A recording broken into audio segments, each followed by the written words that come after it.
coisas não foram fáceis na minha infância. Meu pai bebia, ele e minha mãe brigavam o tempo todo. Só consigo me lembrar do medo e o sentimento de estar pisando em ovos. E por causa disso estava determinada a nunca beber. Mas a promessa só durou até meu aniversário de 14 anos. Eu era tímida e me sentia nervosa. Todo mundo ao meu redor parecia tão relaxado bebendo e eu segui o exemplo. Depois da primeira vez que bebi, me senti segura. E não acreditei que pudesse achar uma solução tão simples para me sentir melhor em relação a mim mesma. Comecei a sair com o pessoal mais velho, a arrumar confusão com os professores e a matar aula. Você não pode dizer isso sobre a mãe de alguém. Você pode dizer isso sobre mim, mas não sobre a mãe de alguém. Não, você não pode. Minha família nem sabia onde eu estava a maior parte do tempo. Quando eu tinha 17 anos, eu estava bebendo quase todos os dias. Me convenci que eu era apenas uma garota baladeira. Mas aos poucos eu estava perdendo interesse em tudo que não era bebida. Sai de pé. E eu bebia qualquer coisa. Isso, que saco. Em maior quantidade, mais rápido do que todos, até as sobras nas mesas que ninguém nem tocava.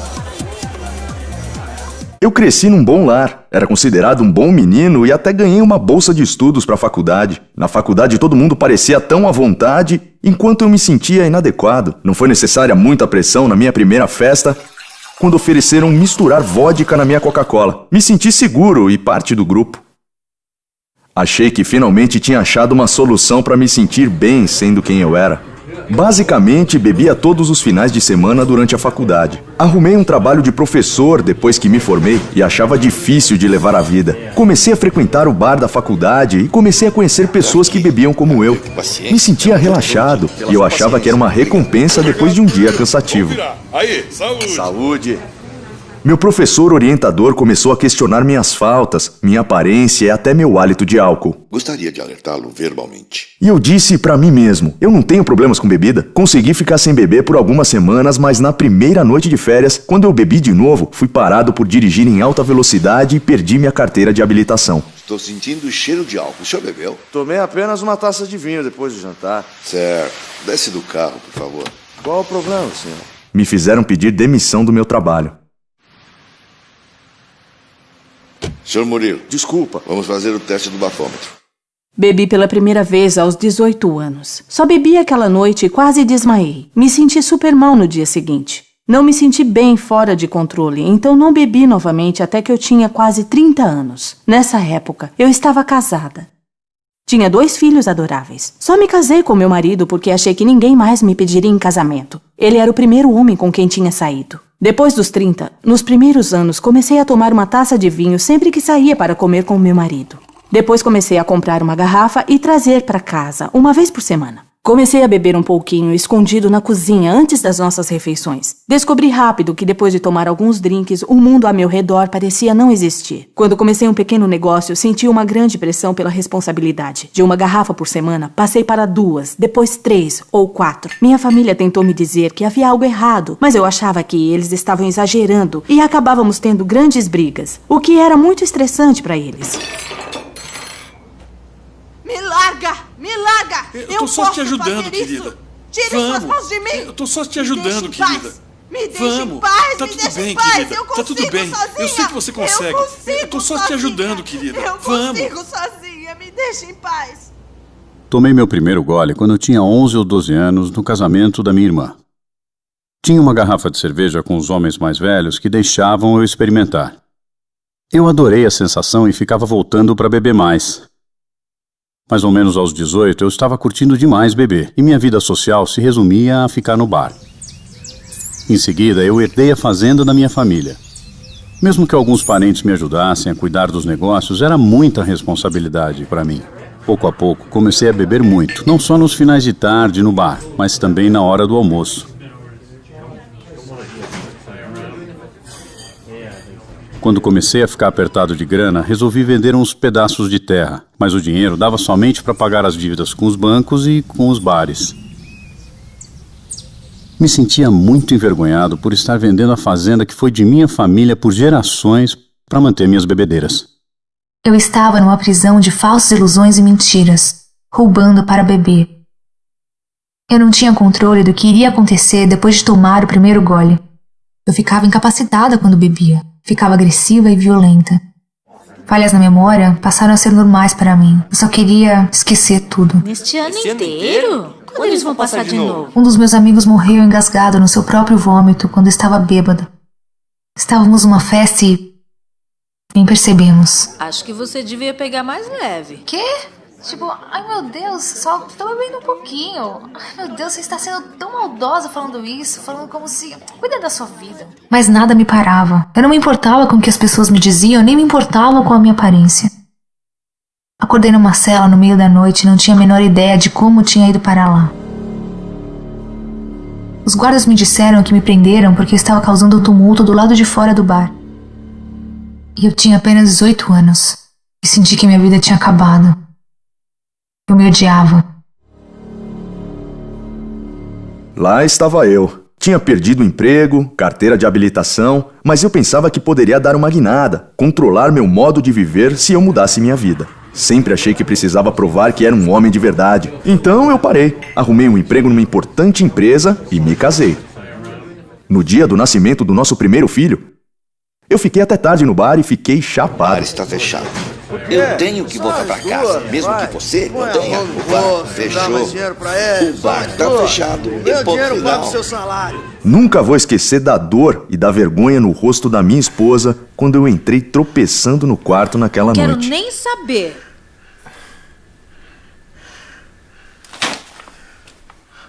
A vida em casa foi se deteriorando enquanto eu passava as noites bebendo sozinho no quarto ao lado. Eu estava desesperado e mesmo sabendo que estava destruindo a vida da minha família, eu não conseguia parar. Acima de tudo, mesmo quando estava com o meu marido e meus filhos, estava muito deprimida. Precisava beber logo pela manhã, embora eu tentasse segurar até a tarde. Quando comecei a tomar algumas taças nas manhãs de domingo, eu percebi que estava com um problema. Você tá pronta? Pra quê? Nós temos uma festa, esqueceu? Que festa? Ninguém convida vocês pra nenhuma festa. Eu estava delirante, à beira de um ataque de nervos. Não conseguia dormir. Ficava agitada, infeliz quase o tempo todo. Estava sem esperança. Não via uma saída. As coisas só pioraram com os anos. Eu saía de casa pela manhã e só voltava na madrugada no dia seguinte. Deixa pra lá. Perdi todos os meus amigos, um a um. Eles se encheram. Comecei a ter crises com frequência, não comia direito e minha aparência estava péssima. Beber se tornou para mim um pesadelo em vida. Minha família não teve opção e fui internado num hospital psiquiátrico. O senhor está ciente? Eu tinha problemas no fígado e rins e começava a ter lesões no cérebro. Tudo vai regenerar, né? Eu era incapaz de compreender a realidade, mas na verdade eu estava pensando, assim que eu sair vou continuar bebendo eu vou normalmente. Pegar um pouco mais leve, só um pouco. Depois que eu fui presa, tudo começou a desabar.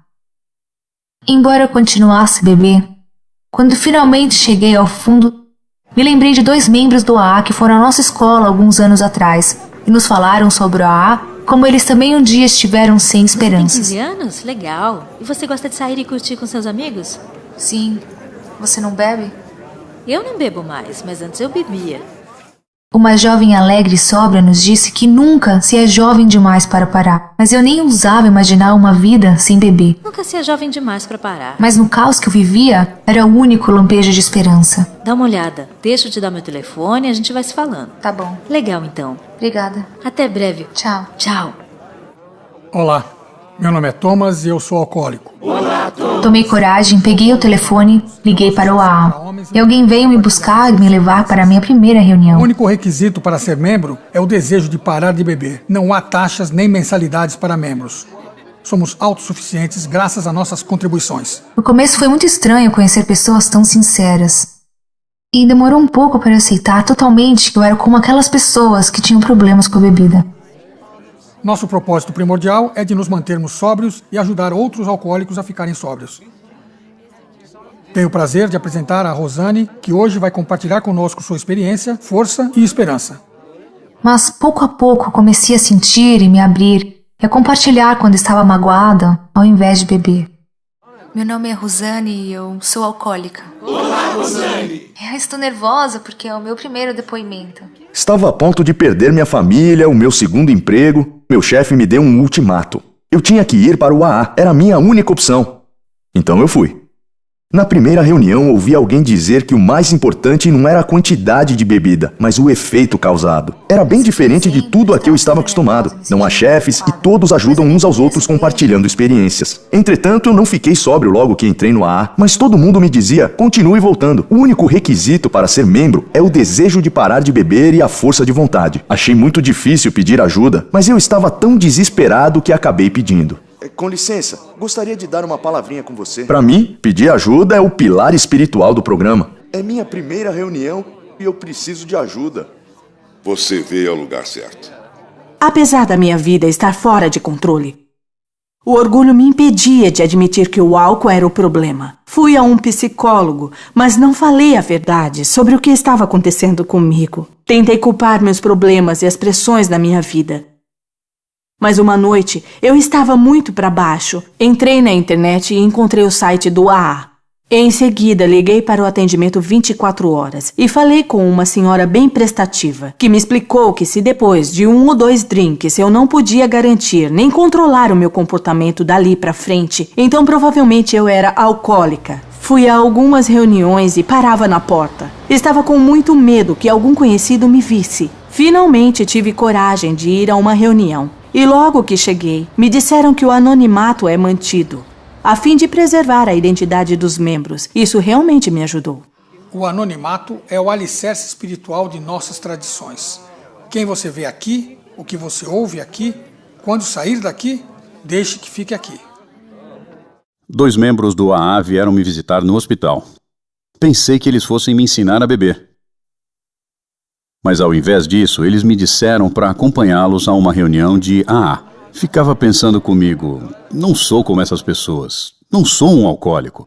Um dia, do nada, alguém estava contando sua história e eu me identifiquei com seu fundo do poço. Eu sinto que é a única opção para mim nesse momento. Algo mudou.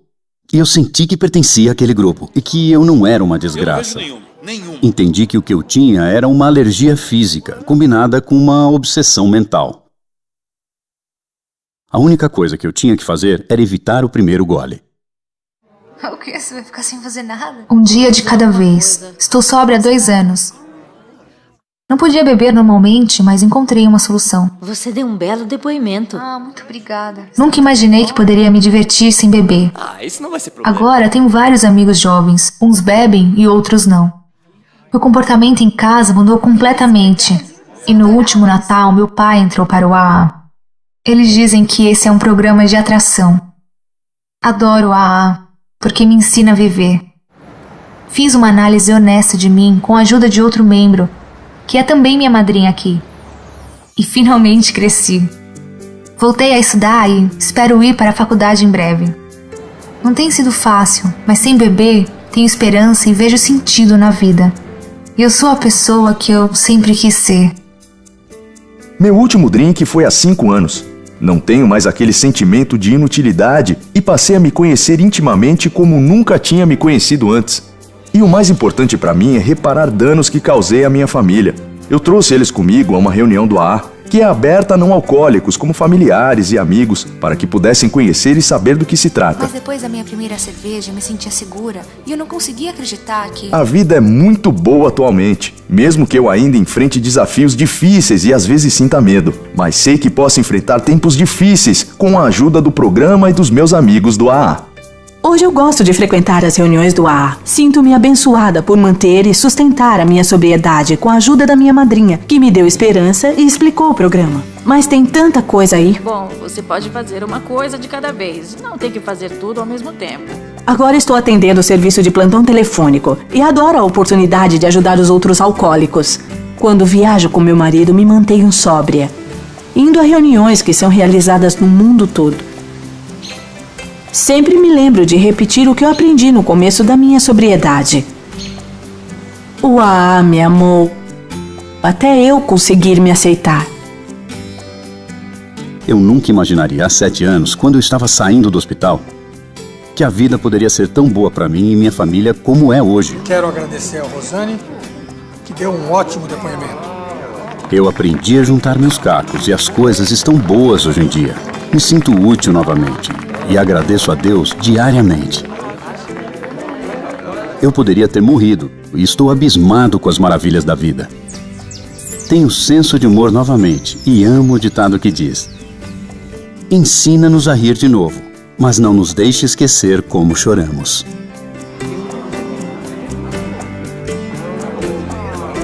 Tá vendo? Vai dar tudo certo.